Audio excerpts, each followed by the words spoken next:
कोटा लोकसभा चुनाव में माननीय ओम बिरला जी चुनाव लड़ रहे हैं, लेकिन पीछे जो रणनीतिकार हैं वो श्री हरिकृष्ण जी बिरला हैं, जो उपभोक्ता के चेयरमैन भी हैं।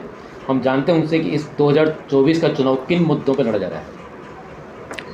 हम ये चुनाव भारत की और आदरणीय मोदी जी की जो नीति है कि सभी समाजों का उत्थान, सर्वजन हिताय सर्वजन सुखाय के सिद्धांतों पे किया जा रहा है।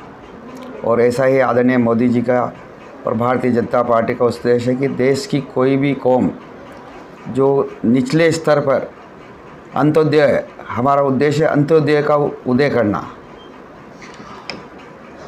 ब्राह्मण समाज इस लोकसभा में 15% है लगभग, इस बारे में आप क्या संदेश देना चाहिए?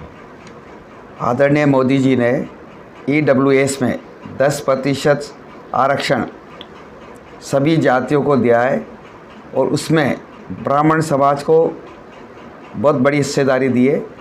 और ब्राह्मण समाज प्राचीन काल से ही जब से मनुष्य का जीवन प्रारंभ हुआ है पूजनीय स्थान रखता है और प्रथम पूजनीय उनका पद होता है। आपका तो पूरा राजनीतिक जीवन ही तो क्या कहें पूरा सामाजिक जीवन है। आपने सेवा के ही माध्यम से पूरा जीवन प्रारंभ किया है और आज भी एक आप संत का जीवन जी रहे हैं, इस बारे में आप क्या कहें?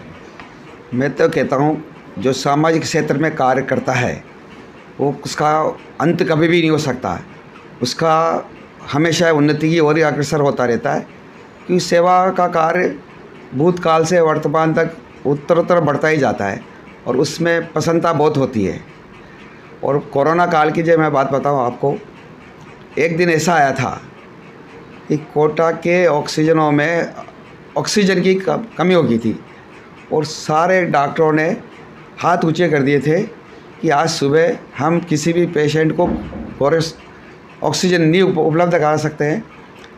तो श्रीमान ओम बिरला जी ने अपना प्रभाव उपयोग कर 6 घंटे में ऑक्सीजन की उपलब्धता कराई और कोटा के हज़ारों मरीजों को जीवन दान दिया।